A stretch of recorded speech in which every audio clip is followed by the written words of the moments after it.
라고 하는 내용으로서 불교라는 종교가 어떠한 이제 종교인가 하는 것을 이제 좀 더 우리가 구체적으로 볼 수 있는 내용입니다. 여러분들이 이제 불교하면 어떤 종교일까요? 먼저 사찰이라는 이미지가 떠오르고, 그죠? 또 절이라고 하는 곳에 또 이제 스님들, 또 기도하는 모습들, 또 때로는 이제 제를 지내고 하는 이런 정도 이제 종교 의례적인 형태에서 이제 우리가 불교를 이해를 합니다. 또 우리가 이제 부처님 오신 날이라든지 이런 어떤 특별한 날에 또 이제 불교라는 종교에 대해서 접하게 되는데 단순한 어떤 외형적인 모습만이 아니라 불교가 가지고 있는 정말 중요한 불교라는 종교가 2700년 동안 전해져 내려오면서 이러한 사상, 이러한 어떤 그 근본 이념이 있었기에 불교라는 종교가 유지할 수 있는 겁니다.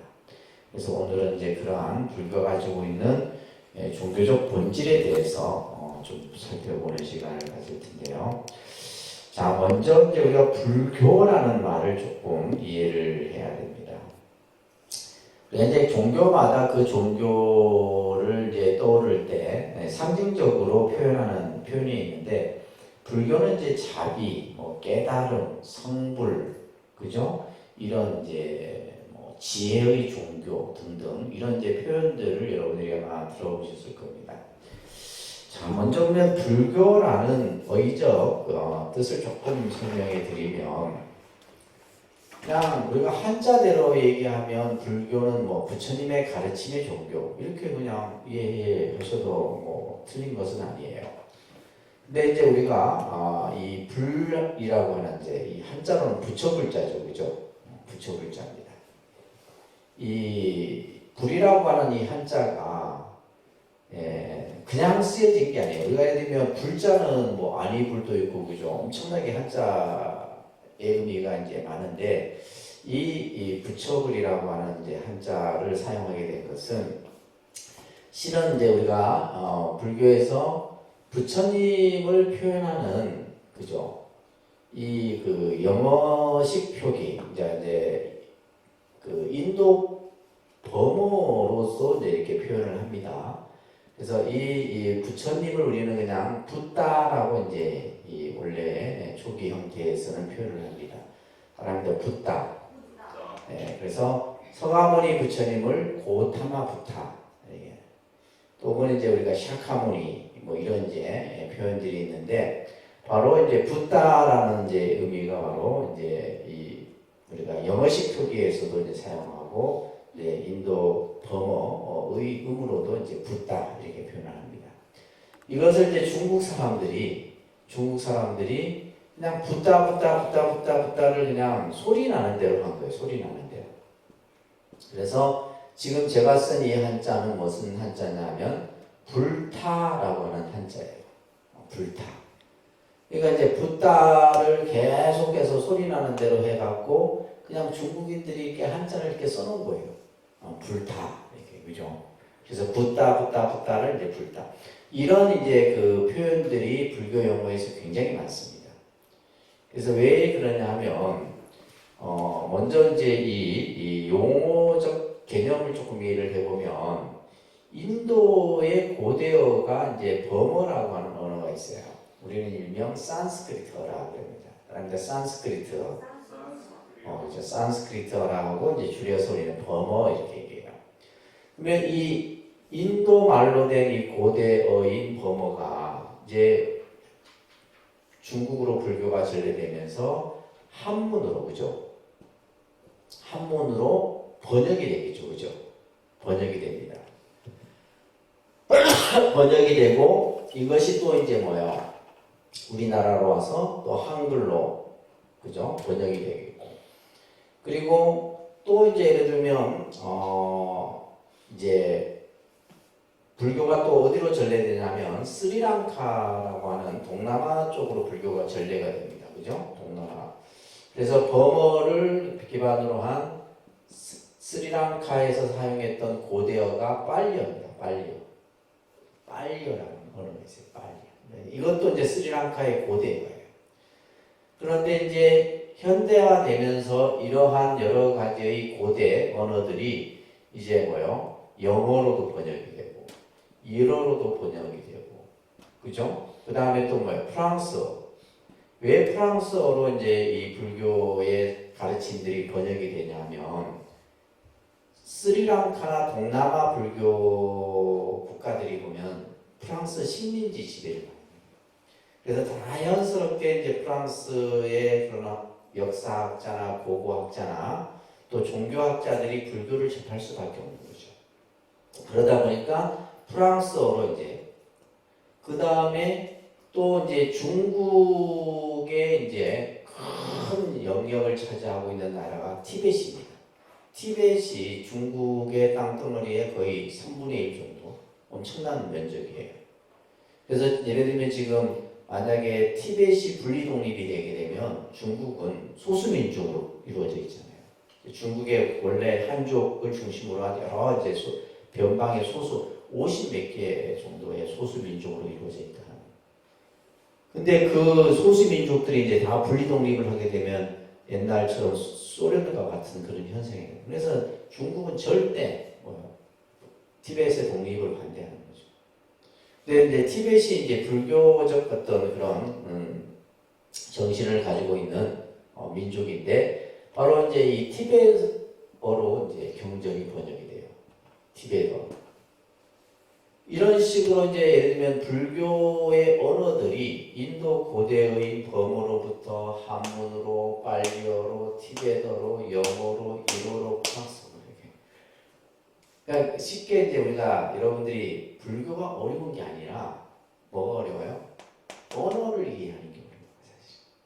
그래서 지금 예를 들면 이 붓다라는 말을 가지고도 중국 한자어로 불타를 쓰고 또 불타를 뜻으로 또 풀어내고 이렇게 하는 것이 어려운 거지 불교가 어려운 것이 아니고 뭐다? 불교적 용어 개념을 이해하는 게 어려워요. 그래서 실제 이제 우리 스님들이 이제 불교학을 공부하려면 기본적으로 범어, 한문, 빨리어, 티베트어는 또 이제 그 전공에 따라 다르거든요. 영어, 일어 다 해야 돼요. 이걸 해야지만 이제 실제 경전을 본다든지 여러 가지 문헌들을 보게 돼요. 그래서 실제 다 중간에 포기하는 이유가 언어를. 그래서 이제 제가 아는 스님 한 분은 실제 6개 구호를 합니다.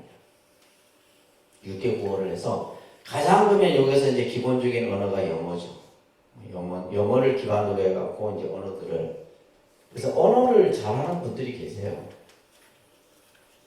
그래서 이제 이 인도의 언어였던 붓다라는 거죠. 이 붓다를 불타라고 이제 한자로 그죠? 표현한 거예요. 우리는 이제 이것을 그냥 뭐라 그래요? 부처님, 그러니까 한글로 표현하면 부처님 되는 거죠. 원래 부처인데 부처라는 말인데 그게 다 님이라는 이제 존칭을 붙여서 그냥 부처님 이렇게 표현하는 거예요. 그러면 부처님의 뜻은 불타의 뜻은 뭐냐라고 했을 때 깨달을 각자를 써서 이제 이렇게 이제 번역. 이건 뜻으로 번역하는 겁니다. 각자라고 번역하는 각자. 그래서 그 교재에도 보시게 되면 바로 깨친 사람, 그죠? 깨달은 사람의 뜻으로 각자라는 뜻을 우리는 이제 이 부처님이라는 의미 속에 가지고 있는 거예요. 그렇기 때문에 불교는 한마디로 이제 표현하자면 중생들에게 그죠? 부처님의 가르침을 통해서 중생들이 스스로 그 가르침을 깨닫도록 하는 종교. 깨달음이 그래서 깨달음이라는 것을 굉장히 중요하게 강조합니다. 자, 그래서 불교라는 의미를 그렇게 설명을 하면서 그러면 도대체 깨달음이라는 것이 이제 이게 굉장히 어려운 내용인데 사실은요. 그냥 여러분들은 기본 과정에서 그냥 깨달음이라는 것은 뭐다? 진리다. 법이다. 이런 개념 정도로만 이해를 하십시오. 깨달음을 다른 말로 뭘로 한다? 진리라는 표현으로도 쓰고 법이라는 다르마라고 법이라는 말로도 씁니다. 그래서 부처님의 깨달음을 가장 위대한 깨달음이라 해서 무상정등정각이다 이렇게 표현합니다. 그러니까 무상정등정각. 이 무상정등정각을 여러분들이 이제 경전을 보게 되면 이런 경전 구절을 접할 거예요. 안욕따라 삼맥삼보리 들어보셨어요? 안욕따라 삼맥삼보리. 금강경에 보면 안욕따라 삼맥삼보리가 수십 번 나와요. 그 안욕따라 삼맥삼보리도 딱 들어보면 무슨 말 같아요? 인도말이에요. 인도말을 중국 사람들이 그대로 한자로 이렇게 음으로 그냥 풀어놓은 거예요. 그러니까 안욕따라 삼맥삼보리라는 한자를 가지고 해석이 된다 안 된다? 해석이 안 되는 거예요. 그런 소리나로 이제 소리 나는 대로 번역한 것을 이제 뭐라 하냐면 음역이라고 합니다. 그러니까 음역은 소리 나는 대로 번역을 한 거예요. 그 다음에 의역이 있어요. 의역은 뜻으로 번역하는 거예요. 뜻으로. 그래서 이제 우리가 뜻으로 번역했을 때 무슨 뜻이구나 이해를 하는 거예요. 그러면 지금 무상정등정각은 뜻으로 번역하는 거예요. 안욕따라 삼맥삼보리라고 하는 이 고대 인도를 중국의 한자로 표현해서 뜻으로 다시 번역. 세 번 번역이 되는 거죠, 그죠? 그래서 이제 이 무상정등정각을 가장 높고 가장 보편적이며 가장 바른 깨달음이다. 부처님의 깨달음을 이렇게 이제 표현하는데 그 깨달음의 내용이 뭐냐? 연기법이다. 깨달음의 내용이 뭐예요? 연기법. 그러니까 이제 이 연기법은 나중에 여러분들이 이제 배우실 텐데요. 교리 이 파트에서 배우는데 이 연기법 굉장히 중요합니다. 불교의 모든 이치는 연기법으로부터 시작이 되는 거예요. 그래서 연기를 우리가 아느냐 모르느냐 이게 굉장히 중요한 불교 공부의 핵심입니다. 자, 그래서 연기법이라는 것은 뭐냐? 우주와 인간의 근본 이치다. 그죠? 우주와 인간의 이 현상의 모습, 우리가 또 존재하는 어떤 그러한 모습들, 이런 것들을 설명해 놓은 것이 연기법이에요. 그렇기 때문에 이제 이러한 어떤 의미들을 우리가 좀 이제 싹 정리를 해서 보면, 바랍니다. 불교는 부처님의 깨달으신 진리를 가르쳐 보이는 교법을 받들어 그것을 통한 올바른 인생관 세계관, 생활관을 가지는 불타주의를 말한다. 그러니까 우리가 이제 이 불교라는 이 말을 영어로 표현하면 부디즘이 돼요. 부디즘. 그러니까 부디즘이고 불교 신자는 뭐가 되겠어요? 부디스트 되는 거예요. 부디스트. 우리가 크리스찬, 그죠? 크리스찬 하듯이 이제 부디스트가 되는데 이 불교라는 말은 한마디로 얘기하면 부처님이 깨달으신 진리를 우리가 배우고 실천해서 우리가 살아가는 인생의 근본 어떤 참 이치를 깨닫도록 우리들을 이끌어주는 종교다. 그러니까 이거는 이제 말하기에 막 설명하기에 됩니다. 그래서 예를 들면 우리가 뭐 불교가 뭐냐라고 했을 때 중요한 것은 부처님의 가르침. 그 가르침이 뭐예요? 연기법이다. 이 가르침을 우리가 스스로 배우고 깨달아서 이것을 통해서 우리들의 인생의 가치, 목적으로 삼는 그것이 바로 불교다라는 것을 우리가 이제 불교라는 용어를 이해하면서 자, 그러면 불교가 가지고 있는 특징 첫 번째가 옆에다가 생명중심이라고 써놨어요. 생명중심. 1번 파트. 인간을 중심으로 한 종교. 다시 말해서 생명중심의 종교다. 이거는 이제 우리가 말하는 이제 어떤 의미냐면, 인본주의입니다. 인본주의. 우리가 이제 신본주의가 있고 인본주의가 있어요. 신본주의는 신을 중심으로 한 형태를 이제 신본주의라 하고, 인본주의는 뭐요? 우리 인간을 중심으로. 특히 이제 불교는 어떠한 신을 신앙 대상으로 내세우지 않는다 그랬죠, 그죠? 그래서 창조주나 주제신, 창조주는 이제 우리가 보면 이제 이 신들도 세계 각국의 이제 이런 종교가 발생되는 모습을 보면 그 믿는 신들이 다 틀려요. 그러니까 인도는 브라만 신, 그죠? 또 뭐 저쪽 이슬람은 알라 신, 또 뭐 마호메트 뭐 등등 뭐 그죠? 그리스도 뭐 예수 그리스도 등등 또 뭐 중국에는 또 중국의 또 신이 있고 우리나라 그죠? 신이 있고 전부 이렇게 그런 이제 나라마다 종교가 발생되는 과정 속에서 창조주를 얘기합니다. 또 주제신이라는 것은 무슨 의미냐면 신이 모든 것을 주재한다 이 말이에요. 인간의 행복과 불행을 예를 들면 결정하는 것 또한 신의 권한이다. 그러니까 이런 것들에 대해서 불교는 인정하지 않는다라는 거예요. 그것은 우리가 이제 부처님 생애에서 공부했던 불교가 처음 출발을 할 때, 그죠? 부처님의 탄생에서 선상천하 유아독존이라고 하는 이 외침이 바로 인간의 존엄과 가치, 생명의 평등성을 강조하는 것이다. 이게 불교가 가지고 있는 가장 위대한 점이에요. 불교가 왜 다른 종교보다 위대하냐라고 했을 때 다른 종교는 뭐예요? 신이 중심인데 불교는 뭐가 중심이에요? 생명이 중심이에요. 생명 가치에 대한 존엄과 가치, 평등을 중요시 여기는 종교다. 뿐만이 아니라 모든 어떤 신을 중심으로 한 종교는 신이 결정을 하죠. 인간이 결정권을 가지고 있지 않습니다. 그런데 불교는 뭐예요? 모든 것은 내가 만들어간다. 이것을 이제 한마디로 얘기하면 일체유심조다 얘기하는 겁니다. 그런데 일체유심조, 이 일체유심조가 얼마나 이 일체유심조라는 말 속에 엄청난 이 가르침이 담겨 있는 겁니다. 그러니까 이제 불교는 모든 것이 마음이 주인이에요, 그렇죠? 마음이 주인이고 모든 것을 마음이 만들어간다. 그러니까 이제 스스로 자기의 어떤 노력에 의해서 모든 것이 만들어진다는 거예요. 예를 들면 어떠한 절대적인 힘을 가진 누군가에 의해서 내 운명이나 불행이 결정되는 것이 아니라 그래서 우리들은 우리 자신들의 의지처이다. 그러니까 우리가 예를 들면 의지처라고 하는 사람이 살아가는데 이제 혼자서는 살아갈 수가 없죠. 어떠한 의지의 대상이 필요한데 불교는 그 의지의 대상이 누구냐 하면 내 자신이라는 거예요. 신도 아니고 어떠한 뭐예요? 절대자도 아니다라는 거예요. 내 자신이 의지처다. 그러니까 우리는 이제 살면서 여러분들이 의지하는 의지의 대상이 있죠. 우리가 예를 들면 사람인이라고 하는 글자를 보면 이거 서로 뭐예요? 의지하고 있는 모양이잖아요. 기대고 있는 모양이거든요.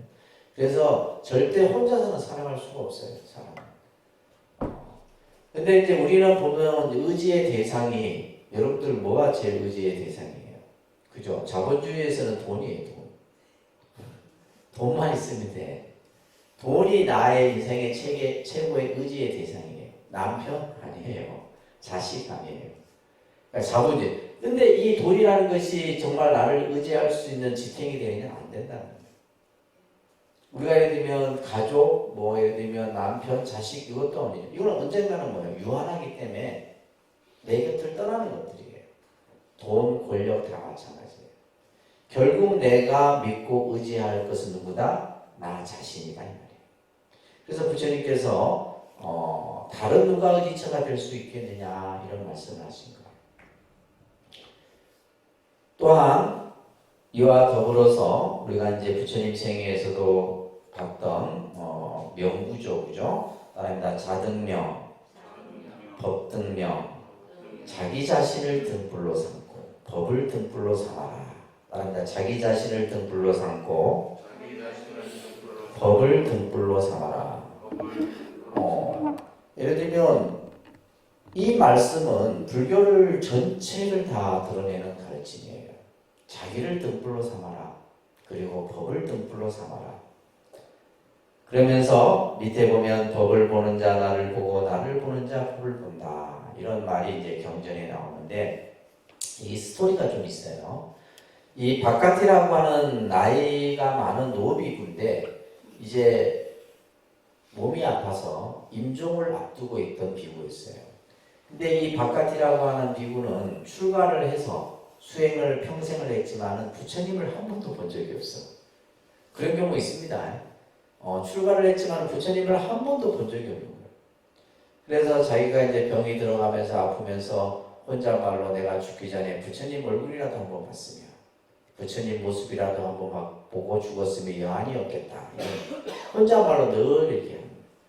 그래, 그 소리를 듣던 옆에 있던 스님이 부처님께 가서 부처님이시여 어느 정사에서 병들어 죽어가는 노비구가 있는데 이 비구가 부처님을 한번 뵙고자 하더라 이렇게 혼잣말로 합니다. 그 말을 듣고 부처님이 이제 문병을 가시는 거죠. 이 병들어 누워있는 비구의 처소에 이제 문병을 가서 문을 열고 들어서자 이 바깥이가 이제 누워있다가 부처님이 들어오신 모습을 보고 아픈 몸을 이제 예를 갖추려고 하는 거예요. 부처님이 누워있거라 바깥이요. 이러면서 어떤 말을 먼저 하셨냐면 썩어 없어질 이 몸뚱아리를 보고 예배한들 못하겠느냐 이 말을 하신 거예요. 부처님이 이 몸뚱아리를 보고 예배한들 못하겠느냐 그러면서 뒤이어서 하셨던 말씀이 법을 보는 자 나를 보고 나를 보는 자 법을 볼 것이다. 그러니까 법을 봐야지 이 형상의 모습을 볼 필요는 없다 이 말이에요. 자, 이 말씀이 엄청난 가르침이 여기에 담겨 있어요. 우리는 이제 보면 모든 종교가 어떠한 이제 신이 됐든 우리가 불교는 부처님이 됐든 형상의 모습을 우리는 만듭니다. 그죠? 상을 만들어요. 상. 모양이죠. 형상. 그래서 우리는 이제 부처님의 형상의 모습을 만들어서 불상이라고 하는 거죠. 그죠? 불상의 모습을 이렇게 만들었다. 근데 금강경에 보면 형상으로 나를 볼 수 없고 소리로도 나를 볼 수 없다. 이런 말이 있어요. 금강경. 부처님께서는 그렇게 해서 나를 보지 못한다. 이 말이에요. 그러니까 이 지금 이제 이 바깥에 얘기했던 말하고 똑같은 거예요. 근데 우리는 절에 오면 뭐냐면 형상의 모습을 자꾸 이제 보려고 합니다. 형상의 모습을 보고 형상의 모습에다가 예배를 해요. 그거는 뭐예요? 우상이에요. 달리 우상이 아닙니다. 그러면 스님들은 부처님 맨날 불상 보면서 형상 보느냐? 우리는 형상을 안 보죠. 부처님의 모습을 보고 형상으로 보지 않는다 이 말이에요.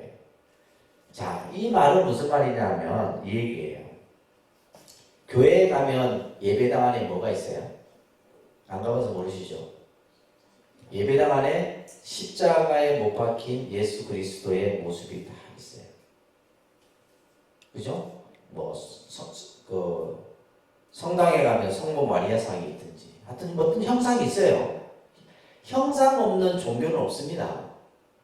어느 종교든지 어떤 모양을 하나 갖다 놓든 어떤 상을 갖다 놓든 다 있어요.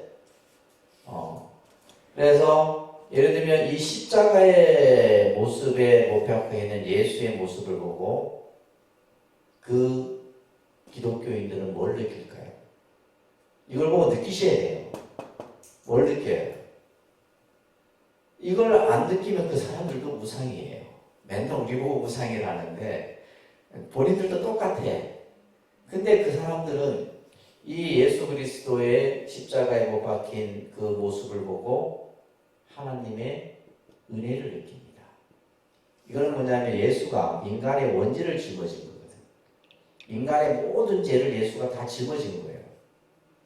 그러면서 그 은혜와 뭘 느껴요? 사랑, 그리고 구원, 은총 이런 단어들이 느끼는 거예요. 이게 안 느껴지면 믿음으로 들어갈 수가 없는 거예요. 아시겠어요? 그러면 여러분 교회 다니는 사람한테 물어보세요. 친구들은. 너는 예수 그리스도의 이 십자가에 못 박힌 모습을 보고 뭘 느끼느냐. 이 4개 단어가 나옵니다. 반드시. 자, 남의 얘기는 그렇다 치고 우리가 중요한 거예요. 여러분들은 불상을 보고 뭘 느끼냐 이 말이에요. 불상을 보고 그냥 상으로 보는 거예요. 부처님이 잘생겼네. 아주 그냥 귀티나게 생겼네. 뭐지 생긴 맨날 외운 모습만 가지고. 우리나라 불상은 각 나라마다 불상이 있지만은 시대에 따라서 그 불상의 모습이 다르죠. 불상의 모습이. 우리나라가 이제 삼국시대 때 불교가 들어왔다면 삼국시대의 불상, 백제, 고구려, 신라의 불상이 다 다릅니다. 통일신라 시대 때 불상이 또 달라요. 고려시대 때 불상도 다릅니다. 조선시대 불상 달라요. 그러니까 이 불상이라고 하는 것은 그 시대의 모든 것을 담고 있는 거예요. 불상 속에. 근데 이제 예를 들면 여러분들 석굴암 가보셨어요? 석굴암 가보셨어요? 석굴암에 가고도 그냥 석굴암에 부처님 계시잖아요. 그죠? 그 석굴암에 부처님. 어느 외국인이 그 석굴암, 경주 석굴암의 그 불상의 모습을 보고 눈물을 흘렸다고 해요. 그 사람은 뭐예요? 불교 신자도 아니에요. 그 석굴암의 불상은 뭘로 만들어져요? 딱딱한 돌로 만들어진 속조 불상이라. 근데 그 석굴암 부처님의 그 미소를 보면서 어디에서도 볼 수 없었던 미소를 그 외국인은 느꼈던 거예요. 마치 내 앞에 부처님이 계시는 것과 똑같은 느낌이에요. 예. 그래서 그 사람은 불교에 그대로 빠지는 거예요.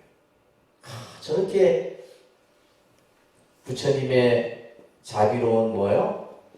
자비의 미소가 내 힘들고 지쳤던 마음을 싹 먹여주는 거예요. 여러분들은 불상을 보면서 뭘 느껴야 돼요? 부처님의 중생을 향한 무한한 자비를 느껴야 돼요.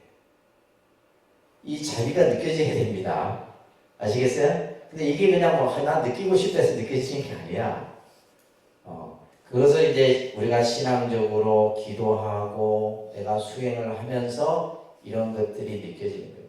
그랬을 때 내가 정말 절을 해도, 내가 법당에 와서 절을 한번 하더라도 내 앞에 부처님이 그대로 계신 것과 똑같은 마음으로 절을 할 수가 있는 거예요. 그게 아니라 우리는 습관처럼 그냥 와서 절해. 이거는 뭐야? 상이에요, 상. 그냥 하나의 상을 보고 그냥 하는 그러한 종교적 그 모습은 바람직하지 않은 거죠. 아시겠어요? 그래서 이 서가모니 부처님은 모습이 지금 이제 이 서가모니 부처님은 칠보로 장엄된 부처님. 아주 화려하죠. 화려한 칠보로 장엄된. 위에 우리 이제 3층에 있는 대법당의 부처님은 고불 형태로 이제 조선 시대의 불상 형태이고 뒤에 탱화는 좀 더 화려하죠. 화려하게 또 이렇게 있는데 그래서 그러한 부처님의 모습과 보살의 모습 속에서 뭐가 느껴져야 돼요? 부처님의 무한한 중생에 대한 자비와 그죠? 그 부처님의 지혜의 숨결이 느껴져야 된다는 말이에요. 그래야지 그것이 진정한 신앙이 됩니다. 그래서 부처님께서 여기서 말한 것처럼 법을 보는 자 나를 보고 나를 보는 자 법을 봐라. 그러니까 우리는 법당에 와서 부처님을 보면서 뭘 봐야 되는 거예요? 법을 볼 줄 알아야 돼요.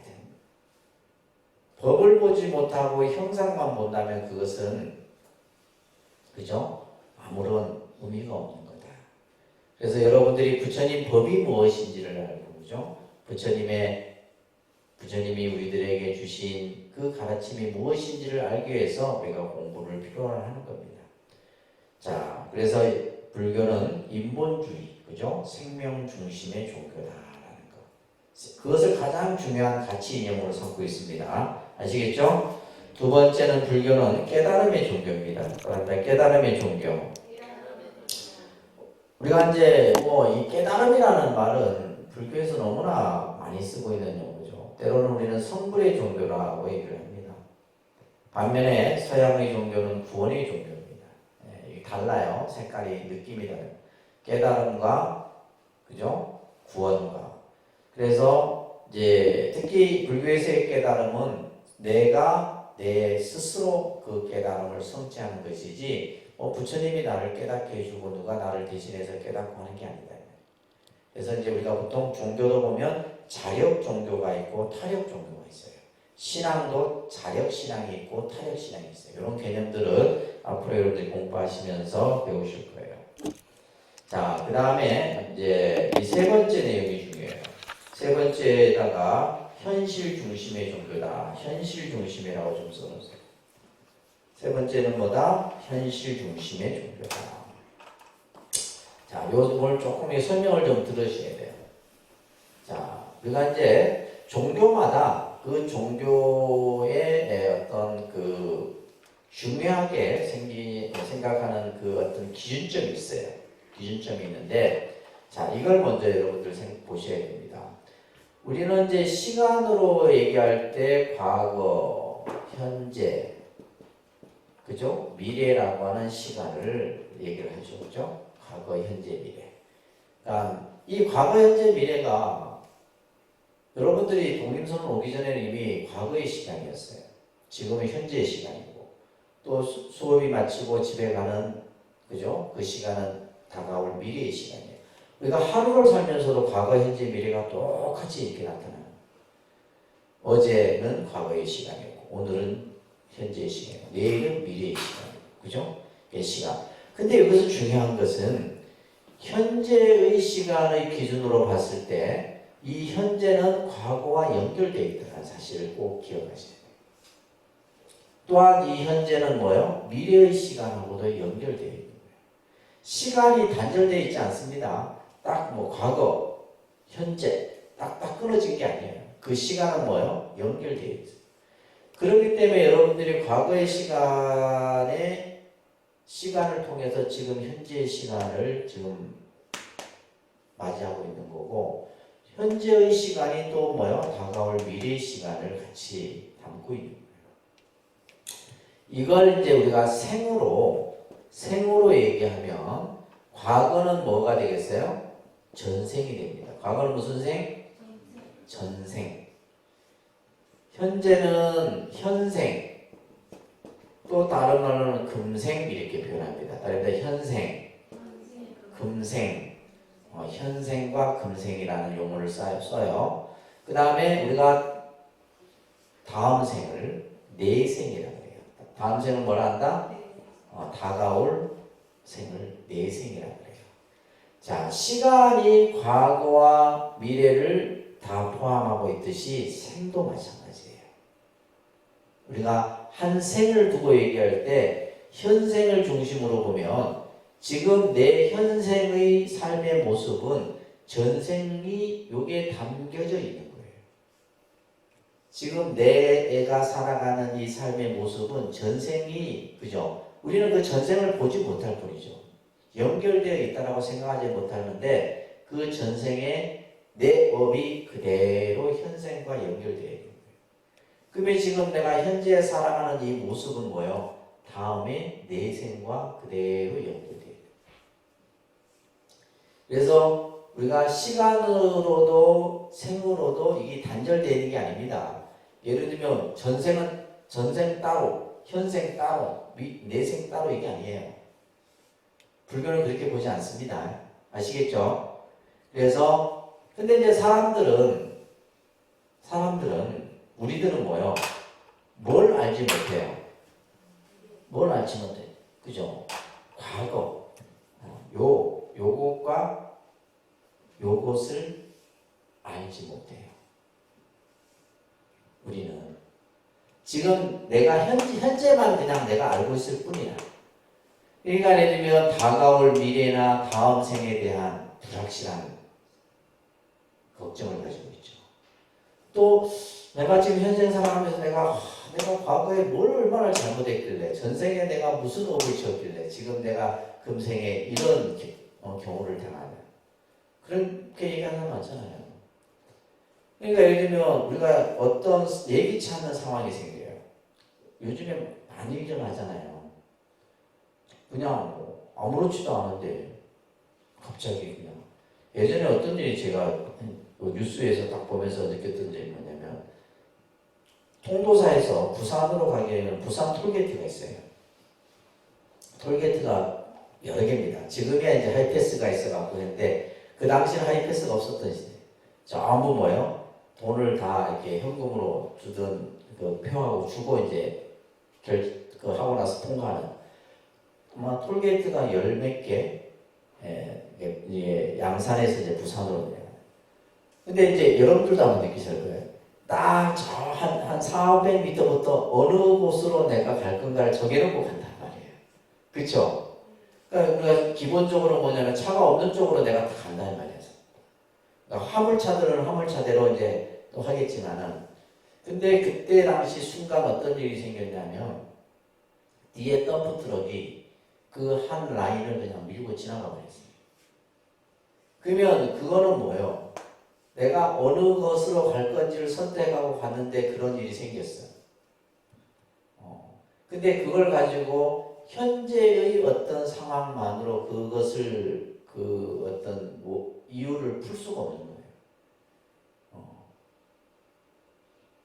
그것은 결국 뭐냐면, 그죠? 우리가 이제 여기에서 이제 불교에서 말하는 까르마라고 하는 업에 대한 얘기가 나오는 거예요. 이건 전생의 업으로 가지고 밖에는 풀 수가 없는 내용이에요. 그러니까 우리가 살다 보면 그런 일을 많이 이제 겪게 되는데, 그래서 이러한 과거 전생과 또 우리가 미래와 내생, 그러다 보니까 모든 종교는 무엇을 얘기하냐면 요걸 얘기합니다. 종교는. 현재를 얘기하는 종교는 별로 없어요. 왜? 현재는 우리가 눈앞에 보이는 것이고 인지할 수 있는 건데, 우리가 알 수 없는 얘기들을 해요, 종교는. 어떤 종교는, 특히 사이비 종교는 더 강해요. 불확실한 뭐 과거를 얘기하고, 그죠? 또 뭐요? 알 수 없는 미래를 얘기하고 그래요. 그러니까 여러분들은 이게 불안하거든요. 이 두 가지가. 이 두 가지가 불안하니까 뭐요? 그게 쏙 빠져들어요. 우리가 점집에 가면 여러분들 뭐 얘기하냐면 이 두 가지 얘기합니다. 그래야 그래요. 전생 얘기하고 다가올 미래 얘기한단 말이에요. 현재 얘기는 안 해. 현재 얘기는 현재 지금 네가 생긴 이 문제는 이것 때문이고 이것 때문이다 얘기한다는 거예요.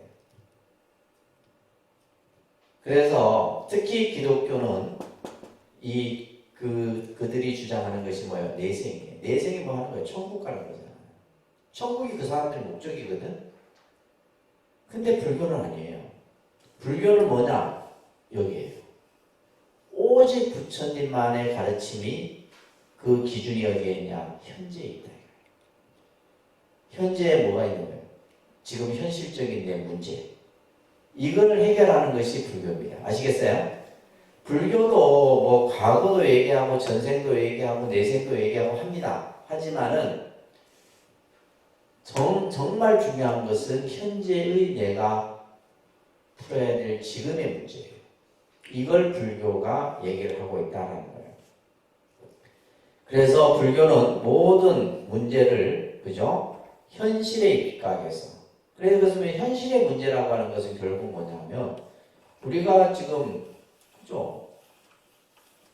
현실에서 겪게 되는 가장 큰 문제가 뭐예요?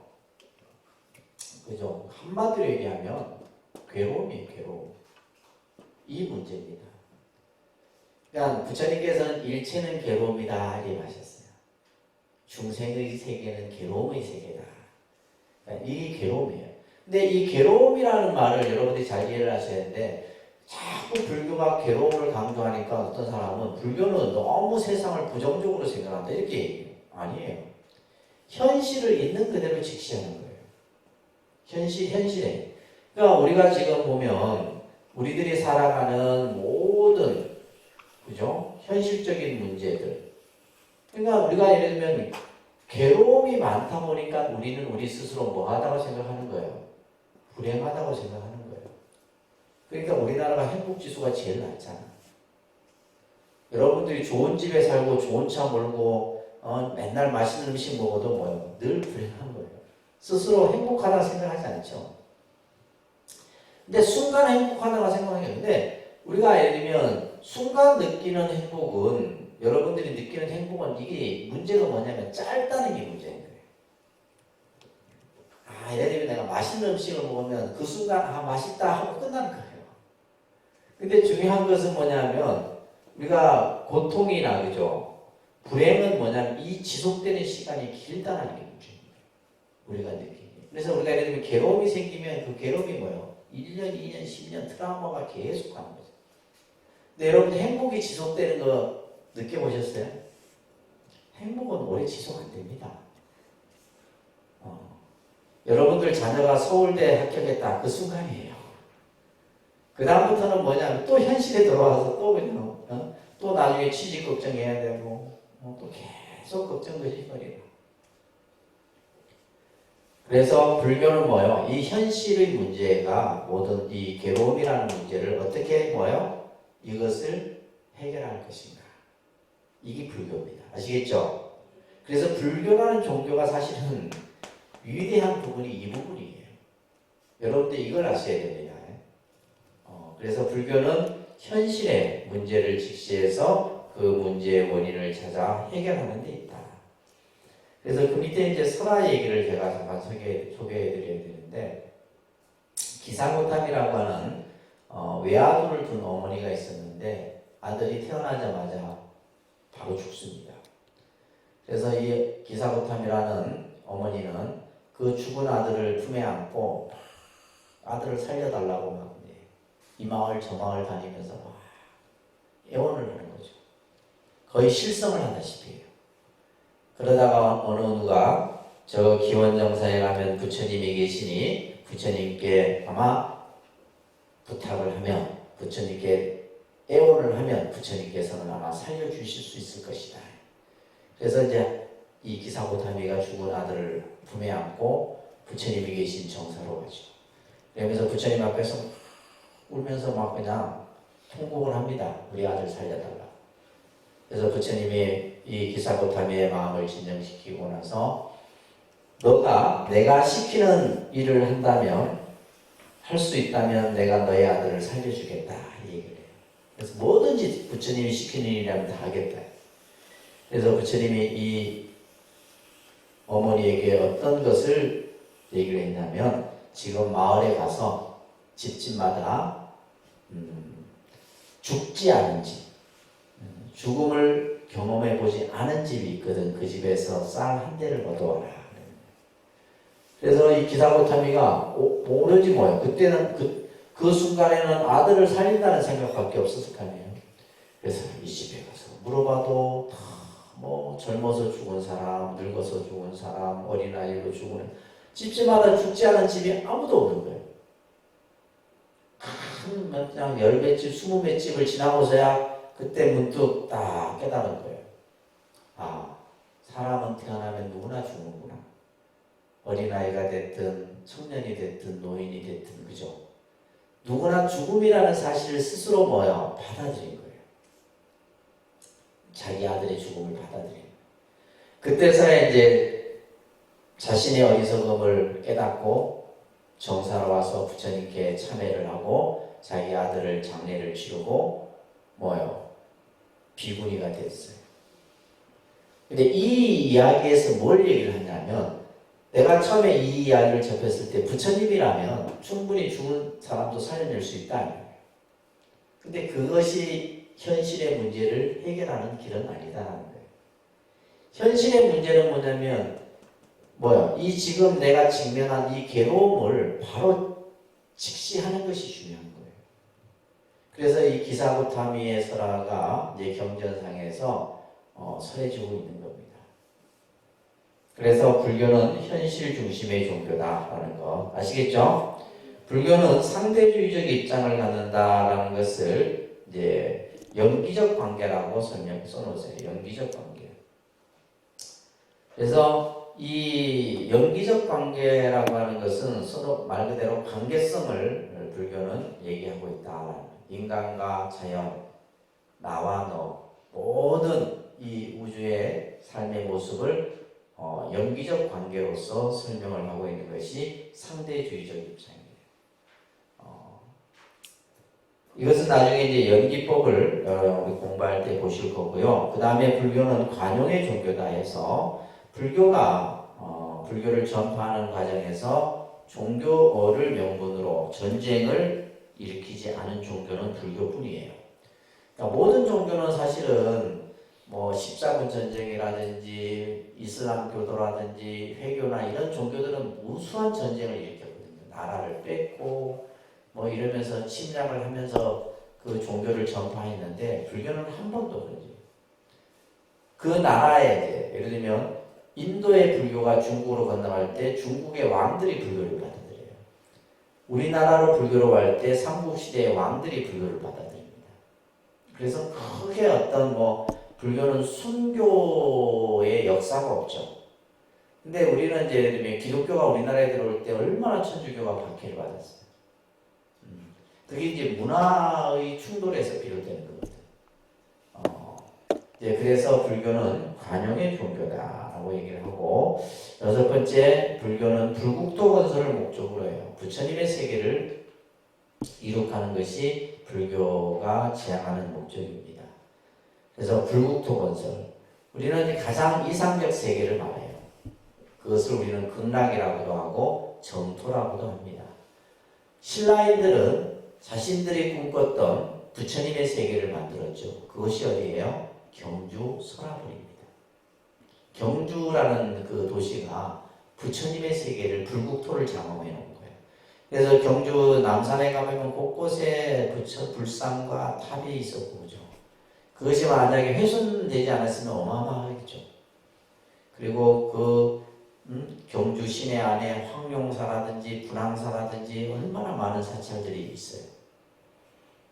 신라인들은 그 세계를 직접 자기들이, 그래서 서라벌이라는 말이 스라바스티라고 해서 인도의 부처님이 기원정사라는 그 용어를 딴 거예요. 그래서 서라벌을 스라바스티에서 그 용어의 어원을 찾죠.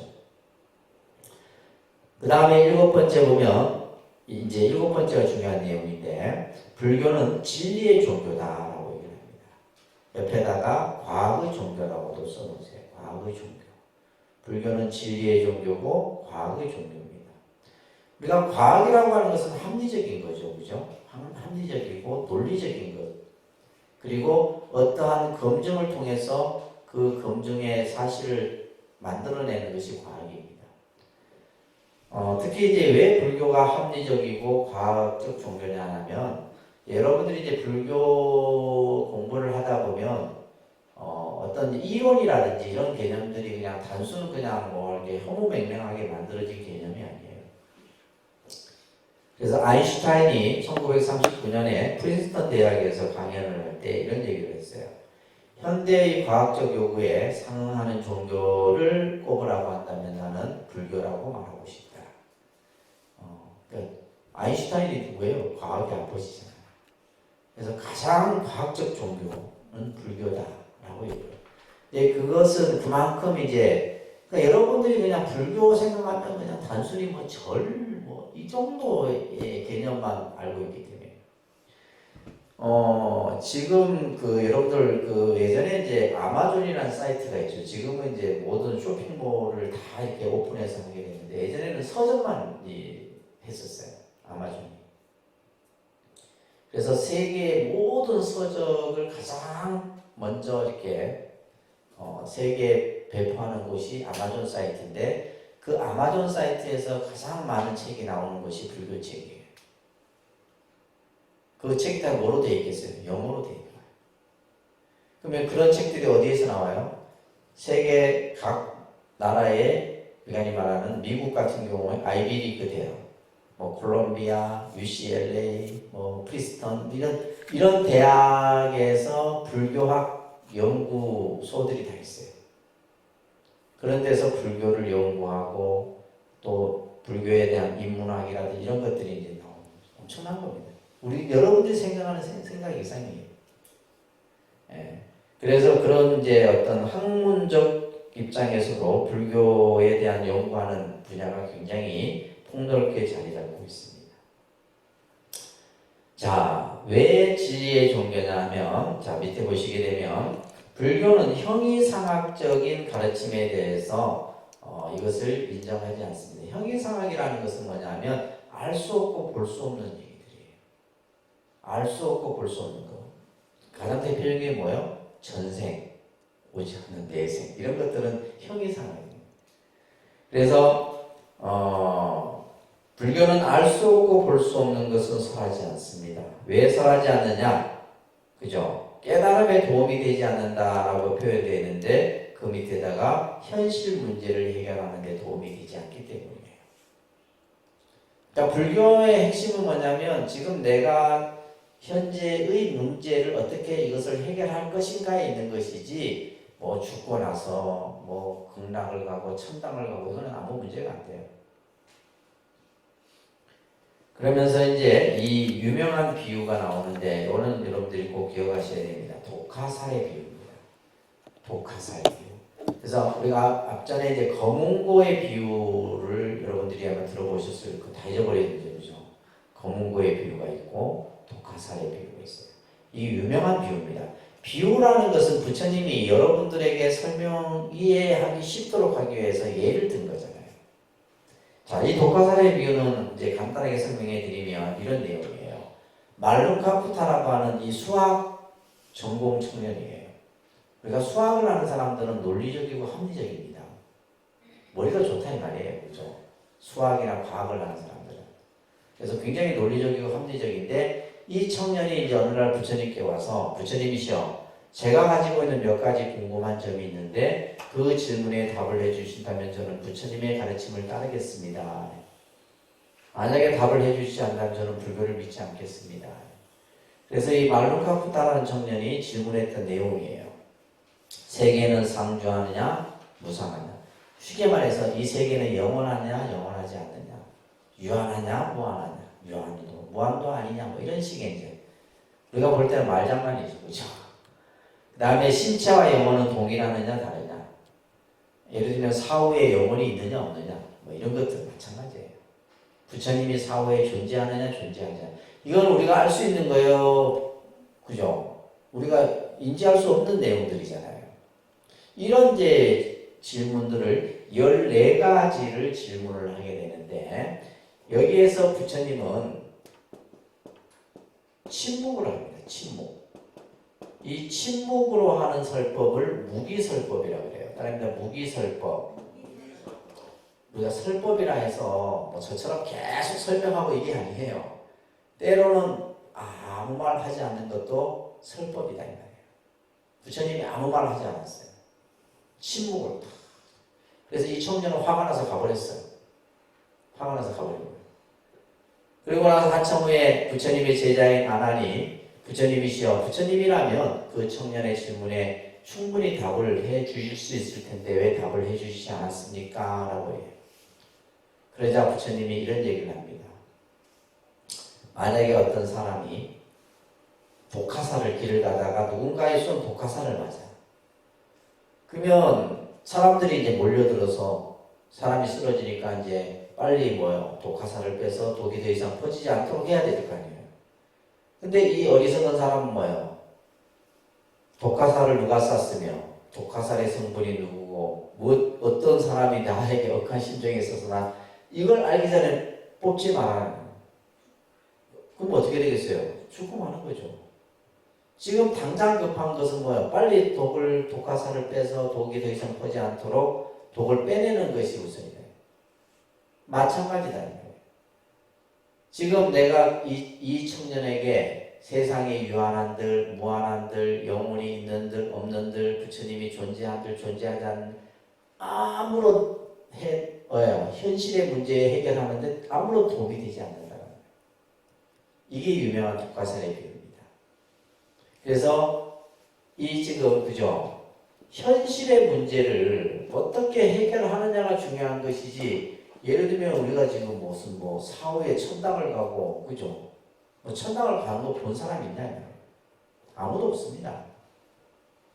근데 우리는 그 세계를 그냥 머릿속에서 그냥 그리는 거예요. 근데 불교는 뭐냐면 지금 당장 인생에 그죠? 우리 삶에 있어서 근본 문제를 해결하는 것이 가장 중요한 문제다 이 말이에요. 괴로움으로부터 벗어나서 해탈 열반을 증득하는 문제가 급습니다. 그래서 부처님께서는 삼종 외도의 가르침은 이것은 진리가 아니다라고 얘기했습니다. 이걸 여러분 잘 좀 이해를 하셔야 됩니다. 첫 번째, 신의 창조론입니다. 다릅니다. 신의 창조론, 운명론, 숙명론, 우연론, 유물론 이런 개념은 이것은 진리가 아니다라고 부처님은 보거든요. 이것은 이제 외도의 가르침이다. 이렇게 얘기를 합니다. 자, 첫 번째가 신의 창조론입니다. 신의 창조론. 그러니까 이거는 여러분들 부처님이 인도라는 문화 속에서 인도는 뭐냐면 인도인들도 신의 창조론을 믿습니다. 인도인들은 뭐예요? 브라만이라고 하는 이 하늘의 신 범천이 이 우주를 창조했다라고 생각해요. 창조했다라고 생각합니다. 그러니까 서양 종교에서 말하는 하나님이 아니에요. 아까도 얘기했듯이 알라가 있고, 그죠? 여호와가 있고, 다 틀려요. 그러면 다들 각자 신들이 말하는 신들이 다 틀려요. 알고 보면 딱 하나인데. 예. 그래서 지금 인도인들의 인구가 10억이 넘죠. 10몇억 됩니다. 이 사람들은 뭐예요? 신의 창조론을 믿어요. 그게 브라만이에요. 브라만입니다. 그래서 인도인들은 창조신, 파괴신, 시바신, 비슈누신 이런 신들을 가장 이제 그들이 믿는 신인데 힌두교 신앙에서 그래서 그러한 어떤 신이 이 세상을 창조했다라는 것 이것을 불교는 인정하지 않는다. 그럼 이 세상은 어떻게 해서 만들어졌느냐? 연기에 의해서 만들어졌다. 이렇게 설명합니다. 불교는. 그 다음에 운명론 여러분들이 이제 많이 들어보셨어요. 이것은 결정론적 운명론이라고 합니다. 운명론을 뭐라 한다고요? 결정론적 운명. 그러니까 결정되어졌다는 거예요. 딱 정해졌다는 거예요. 운명이 딱 정해졌다라고 보는 거예요. 여러분 그렇게 믿습니까? 아니죠, 그죠? 근데 우리는 이제 보면 이 운명이 내가 정해진 대로 살아간다 이 생각하는 건 아니에요. 운명은 내가 바꾸는 겁니다. 운명은 뭐예요? 내가 바꾸고 만들 수가 있는 거예요. 예를 들면 명이 짧은 여러분들이 이제 사주나 이런 거 보게 되면 단명, 명이 짧다 이렇게 되면 그러면 그 명이 짧은 사람은 그냥 그 짧게 그냥 죽어야 되냐? 아니에요. 명을 늘릴 수도 있고 명이 긴 사람도 명이 짧을 수도 있는 거예요. 복이 없던 사람이 복이 생길 수도 있고 복이 있던 사람도 복이 없을 수도 있는 거예요. 그래서 예를 들면 이제 그 옛날 스님들이 이제 많은 얘기들을 이렇게 해주시는데 예를 들면 우리가 이제 관상이 있죠. 관상은 얼굴에서 보여지는 상을 관상이라고 해요. 그죠? 그래 안 그래요? 관상 다 틀리잖아요. 얼굴이 다 틀려요. 어떤 사람은 딱 복이 있는 사람이 있고 어떤 사람은 좀 박복한 사람도 있고 인복이 있는 사람이 있고 제복이 있는 사람이 있고 다 틀려요. 관상이에요. 근데 이 관상은 뭐냐면 결국 뭐요? 자신의 그러한 어떤 운명이 얼굴로 나타나는 거죠. 그죠?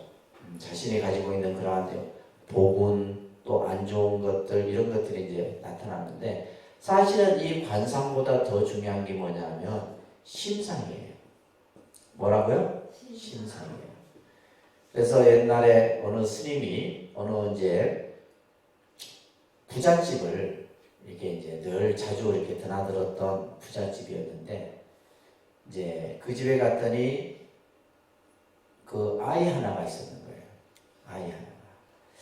이 아이를 다 보더니 이 스님이 그 주인에게 저 아이를 내보내라는 거예요. 뭐냐면 관상이 안 좋다.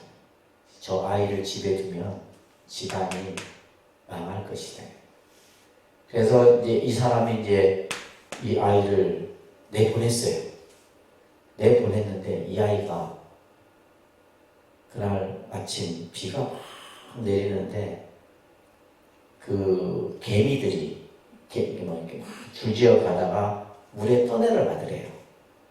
근데 이 아이가 그 개미를 전부 건져서 물에 떠내려 가지 않도록 다 살려준 거예요. 살려주고 나서 이제 또 시간이 흘렀죠. 그러다가 또 이제 이 부잣집에 이 집에 갔는데 그 아이가 와 있는 거예요. 근데 스님이 딱 보더니 아이의 뭐가 달라야 돼? 관상이 달라져요. 뭐예요? 그 죽어가는 생명을 살린 그걸로 그러면서 이 스님이 했던 말이 내가 그때는 너의 관상을만 받고 심상을 보지 못했구나. 심상이 더 중요한 거죠. 심상이 뭐예요? 관상까지도 바꿀 수 있는 거. 아시겠습니까? 마음 잘 쓰라 이 말이에요. 마음을 잘 쓰라. 그래서 무슨 얘기하다가 지금 얘기해요. 운명 얘기해요. 그래서 운명이라고 하는 것은 결정되어졌다라고 생각하는 이것 또한 부처님은 잘못된 것이다. 운명은 뭐요? 내가 개척하는 것이고 내가 바꾸어 갈 수 있는 거예요. 그래서 사주 볼 필요 있어 없어요? 필요 있어요? 근데 예를 들면 사주 봐도 이제 여러분들이 제가 저번에 이제 사주는 통계학이라고 해요. 통계는 근사치로 맞습니다. 맞는데 그것대로 되는 건 아니에요. 여러분들이 어떻게 하느냐에 따라서 안 좋은 것도 좋게 만들 수 있고 좋은 것도 나쁘게 될 수도 있는 거예요. 그래서 이것이 이제 우리가 예를 들면 운명론이나 숙명론은 숙명론도 같은 개념이죠. 결정되어져 있다고 하는 거예요. 내 명이 딱 그냥 과거의 그 명이 과거의 그 운이 그 현재 그대로 내가 나타난다는 숙명론. 이것도 외도. 그 다음에 우연론. 우리가 우연이 뭐 그죠? 우연은 없습니다. 우연은 아니고 뭐예요? 인연입니다. 불교에서는. 우연이 아니고 뭐라고요? 인연. 모든 것은 인연입니다. 원인과 결과에 의해서 만들어지는 것이지 어느 날 갑자기 뭐 툭 만들어지고 우리가 예를 들면 옷깃만 스쳐도 500생 인연이라 하잖아요. 불교에서는. 옷깃만 스쳐도 500생 인연. 500생 인연이라는 것은 500번 나고 죽고 하면서 인연을 맺어야지만 옷깃 한번 스치는 인연이 되는 거예요. 엄청난 인연인 거죠. 그죠? 하물며 부부의 인연은 엄청난 겁니다. 그래서 우연론이라는 것은 없다. 유물론. 모든 것은 물질로서의, 그죠? 물질을 근본 존재로 보는 이런 것은 전부 다 외도예요. 그래서 부처님께서 이러한 외도소를 비판하는 말씀을 하고 계시는데 이 구절이 굉장히 중요한 구절입니다. 자, 같이 따라합니다. 만일 모든 것이 신의 뜻에 따라서 일어난다고 하면 우리들이 나쁜 악행을 하는 것도 신의 뜻이라고 해야 할 것이다. 그리고 이것은 해야 한다. 이것은 해서는 안 된다는 의욕도 일어나지 않을 것이며 또 노력이라는 것도 있을 수가 없을 것이다. 여기서 신의 뜻에서 따라서 일어난다고 해요. 우리가 이제 하는 모든 일들이 내게 일어나는 행복이나 불행이나 어떤 일들이 저는 사실 이걸 못 받아들이겠어요. 저는 만약에 그래서 이제 저는 이제 불교를 선택했지만은 그러니까 불교를 선택하지 않는 사람들은 모든 것이 신의 뜻에 의해서 결정된다고 생각하는 사람은 교회로 갈 것이고 그죠? 모든 것은 내가 만든다는 생각을 가진 사람은 불교로 올 것이고 딱 이 두 종류예요. 두 종류입니다. 그래서 모든 것이 신의 뜻에 따라서 일어난다고 하면 우리가 선한 일을 하든 악한 일을 하든 그게 전부 신의 뜻이지 내 의지하면 상관없다 이 말이에요. 그러니까 우리가 뭐 노력하고 뭐 예를 들면 애쓰고 할 필요. 예전에 그 하버드 대학을 나와서 출가를 했던 형각스님이라는 스님이 있어요. 이 스님이 원래는 이제 미국은 다 기독교 문화, 기독교의 어떤 그런 사상이 어릴 때부터 다 배어 있죠. 어릴 때부터 교회를 나가고 그래 하다가 이 스님이 하버드 대학을 다니면서 이제 그때가 언제냐면 월남 전쟁이 일어날 때였어요. 그러니까 미국의 젊은이들이 월남에 가서 계속 죽어서 돌아오는. 그때 이제 이 형각 스님이 그런 생각을 해요. 지금 이 전쟁이 과연 신의 뜻에 의해서 일어난 전쟁이라면 신이란 존재할 필요가 없다. 이런 신에 대한 부정론적 생각이 일어나는 거예요. 그렇잖아요, 그죠? 신이 인간을 좀 더 행복하게 하고 이익되게 하고 신이 뭔가 삶을 우리들을 편하게 해줘야 되는데 신의 뜻에 의해서 전쟁이 일어나서 이들이 서로 죽고 죽이는 이러한 것들이 만약에 신의 뜻에서 일어났다면 신은 존재할 필요가 없다. 그래서 신의 부정적인 생각을 갖다가 숭산 스님의 그 강연이 있다는 얘기를 듣고 가서 이제 숭산 스님 영어 잘 못하죠. 완전 콩글리시 영어거든요. 들어보면. 근데 거기서 그냥 핵심이에요. 나는 누구인가. 그러니까 예를 들면 자기는 지금까지 어떤 신에 대한 이런 그 생각이 있었는데 갑자기 어느 날 뭐요? 동양의 한 스님이 나라고 하는 나는 누구인가라고 하는 이 화두를 딱 던지는 순간 불교에 탁 빠졌다. 결국은 출가까지 했지만 그죠? 그래서 그러니까 이러한 어떤 신의 뜻에서 일어난다고. 우리가 내 모든 것이 운명에 의해서 결정된다 생각하고 또 우연히 일어난다. 이런 것들에 대해서는 부처님은 비판적 의식을 생각을 표출하신 거예요. 그래서 이제 이러한 내용들을 통해서 우리가 불교는 그죠? 진리의 종교로서 합리적이고 이성적인 가르침만을 선하는 종교다라는 거예요. 아시겠죠? 그 다음에 이제 불교는 체계적 수행의 종교다. 불교는 무슨 종교? 체계적 수행의 종교입니다.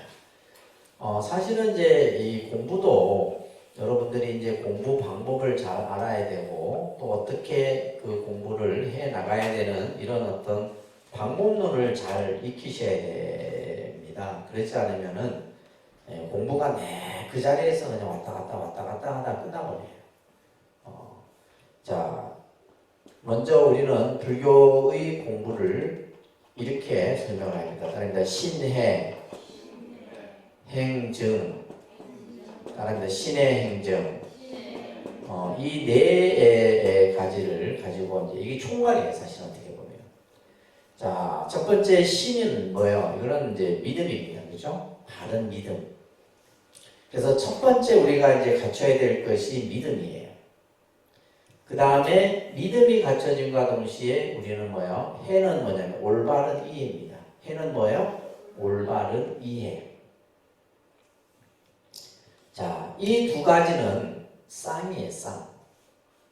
신과 해는 새의 두 날개와 같다. 이런 말이 있어요. 신과 해는 뭐다? 새의 두 날개. 두 날개가 같이 져야지 하늘을 날 거 아니에요. 어느 것 하나라도 빠지면 안 되는 거예요. 수레바퀴의 두 축과 같다. 이런 말이 있습니다. 자, 여기서 근데 중요한 말이 있어요. 우리가 이 신은 믿음이라고 그랬죠. 믿음은 있는데 올바른 이해가 없어. 믿음은 있는데 쉽게 말해서 이제 70년대, 80년대 여러분들 어머니들이 그래요. 믿음은 엄청 독실하죠. 엄청 불교에 대해서 막 그냥 절에 안 가지고 갑니다. 절에 갈 때는 진짜 막 온 정성을 다했어요. 믿음은 있어요. 근데 뭐요? 부처님이 누군지 몰라. 중요하네. 부처님이 무슨 누군지도 모르고 불법이 뭔지도 모르고 절에 가서 뭘 해야 되든 그냥 오로지 뭐예요? 그냥 믿음 하나. 그러면 뭐에 빠지기 쉽냐면 맹신에 빠지기 쉽습니다. 맹신. 이건 맹목적 믿음이라는 거예요. 그죠? 옛날 분들이 다 맹신이에요. 맹목적 믿음. 근데 그 믿음이 원체 튼튼하니까 무너지지가 않아. 그래서 믿음은 있으나 올바른 이해가 없으면 맹신에 빠지기 쉬워요. 아시겠죠? 또 예를 들면 불교에 대해서 아는 건 무지 많아. 불교에 대한 그냥 박사야, 박사. 근데 뭐가 없어? 믿음이 없어. 딱 여러분들이야. 요즘 세대의 불교를 믿는 분들이 여기에 해당됩니다. 요즘 그렇잖아요. 요즘에 인터넷, 유튜브 검색하면 다 나와요. 사실 공부할 필요 없어 원래는. 근데 궁금한 거 그냥 네이버에 찾으면 돼. 요즘에는 더 그죠? AI 로봇 나오잖아. 그거 물어보면 다 나와요. 불교가 뭐예요? 물어보면 그런 시대에 지금. 근데 그러니까 예를 들면 머리에 든 건 너무 많아. 피곤해. 사실은. 근데 뭐가 없어요? 믿음이 없어요. 신앙적 믿음이. 이거는 뭐냐면 삿된 믿음에 그죠? 빠지기 쉬운 거예요. 삿된 믿음에. 그래서 이러한 신과 해를 우리가 잘 갖춰야 됩니다. 그랬을 때 이게 행이 뭐냐면 실천이죠, 그죠? 예, 실천을 통해서 우리는 마지막 증득의 단계까지 이룰 수가 있는 거예요. 그러니까 여기 이제 신행의 어떻게 보면 우리가 수행이든 공부든 이 신과 해를 바탕으로 해서 결국에는 이제 이 신해를 갖추는 것은 뭘 하기 위한 거예요? 실천을 하기 위한 거예요. 실천이 안 되면 아무 필요 없는 거죠. 실천이 안 됐을 땐 신과 해도 필요 없는 거예요. 그리고 행을 통해서만이 이제 증득의 단계에 이룰 수 있다라고 하는 이러한 이제 체계적인 수행을 이제 불교에서 얘기합니다. 그리고 마지막에 44쪽에 보시게 되면 불교는 이제 지혜의 종교, 자비의 종교라고 합니다. 그러니까 지혜의 종교, 자비의 종교. 불교라는 종교를 우리가 이제 표현할 때, 우리가 앞에서 뭐 깨달음, 그죠? 또 뭐 현실 중심 등등 여러 표현들이 있는데, 그래도 가장 불교다운 표현이 뭐냐면 자비입니다. 자비. 네, 자비의 종교다. 우리가 이제 아까도 이제 기독교는 뭐예요? 사랑. 대비되는 게 사랑입니다. 자비와 사랑. 근데 이 자비와 사랑이 틀려요. 이 사랑은 뭐냐면 아가페적인 사랑, 아가페. 이 아가페적인 사랑은 뭐냐면 신에 대한 사랑이에요. 신에 대한. 그래서 여러분들 이제 성경을 한번 읽어보시면 뭐 이제 모든 이 기독교에서 말하는 사랑의 핵심이 신을 중심으로 한 사랑이에요. 근데 이제 불교에서의 자는 뭐냐면 이 자는 기쁨, 행복을 주는 것을 자라고 해요. 다른 사람에게, 다른 이에게 기쁨과 행복을 주는 것을 자라 그러고 비는 아픔을, 그죠? 아픔이나 고통을 함께 나누는 것을 비라고 합니다. 그래서 밑에 보면 자에는 열악이라는 한자어가 있죠, 그죠? 그런데 열악이라는 한자어가 있는데 이 열악이라는 말은 바로 기쁨과 행복을 주는 겁니다. 다른 사람들과요. 늘 이걸 이제 마음이라는 글자를 붙여서 말합니다. 자심,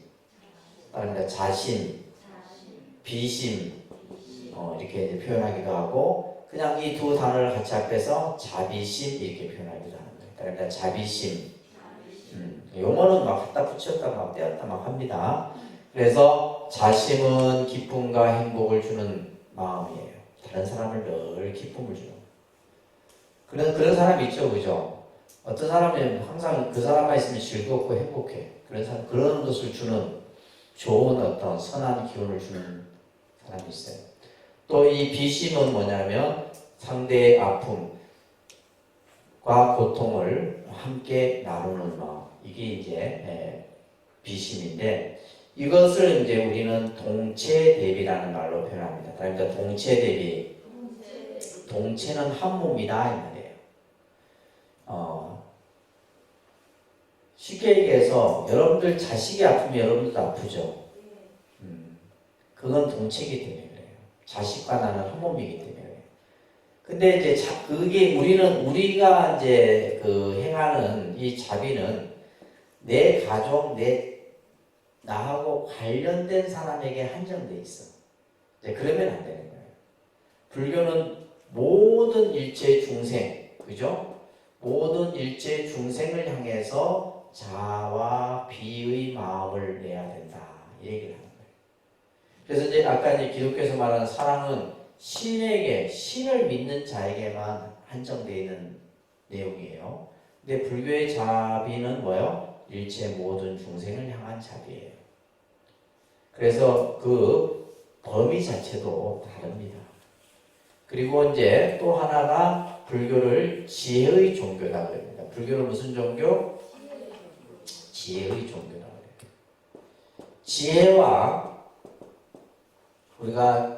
지혜와 여러분들이 구분해야 될 개념이 뭐냐면 지식입니다. 지식의 가장 큰 특징은 뭐냐면 이거는 분석하고, 그죠? 예를 들면 그 분석을 통해서 이해하고 하는 이런 것들은 지식이에요. 그러면서 이제 뭘 해요? 판단을 하죠. 이건 지식입니다. 그래서 지식은 분석과 이해를 통해서 판단을 해요. 가부를 판단하죠. 옳다, 그러다, 맞다, 틀리다라고 하는 것은 지식적 범주예요. 이거는 결국 뭐를 이야기하냐면 우리의 이해 충돌을 일으킵니다. 그죠? 이해 충돌을 일으켜요. 그래서 생각이 맞고 틀리고 그러면서 이해 충돌이 일어나게 되면 뭐가 생겨요? 갈등이 일어나는 거예요. 그러니까 우리 사회가 지금 지식 사회다 보니까 지식만을 이렇게 추구하는 사회다 보니까 우리 사회가 뭐예요? 갈등 구조가 치닫을 수밖에 없는 거예요. 모든 걸 내 편, 네 편으로 나누고, 그죠? 우리가 요즘에 말하는 줄 세우는 것부터 시작해서. 이런 것들이 그냥 이런 어떤 지식 지상주의에서 그냥 일어날 수밖에 없는 구조예요. 근데 불교에서의 지혜는 이거는 뭐냐면 어떤 우리가 분별이나 이해가 하지 않는 거죠. 그래서 이 불교에서의 지혜는 무분별적 사고라고 해요. 쉽게 말해서 뭐냐면 옳은 것도 없고 틀린 것도 없다. 이것은 한마디로 뭐냐면 지혜는 이론론적 사고라고 합니다. 따라합니다. 이론론적 사고. 불교의 사고는 이론론적 사고입니다. 모든 것을 그냥 하나로 다 보는 거예요. 하나. 원흉적 사고라고 해요. 원흉적. 그러니까 이제 불교는 뭐냐면 세상을 둘러보지도 않고 그냥 나누지도 않고 그냥 모든 것을 그냥 하나로 둔 원흉적 사고예요. 근데 이 지식은 어떤 사고냐면 이분법적 사고입니다. 그런데 이분법적 사고 이런 말 들어보셨죠? 이분법적 사고예요. 이분법적 사고는 뭐냐면 모든 것을 참이다, 거짓이다, 맞다, 틀리다, 나다, 너다, 보수다, 진보다 이런 식으로 전부 다루는 거예요. 그러니까 이렇게 어떻게 보면 이제 차별과 그죠?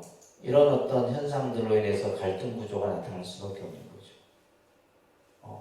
근데 이제 불교가 지향하는 지혜의 종교라고 하는 것은 모든 것을 하나로 다 모든 것이 부처야. 중생도 없어요. 모든 것이 다 부처고 예를 들면 이제 극락도 지옥도 따로 없다. 이런 개념이 이제 지혜라는 가르침 속에서 나타나는 가르침이다. 자, 그런 내용들을 여러분들이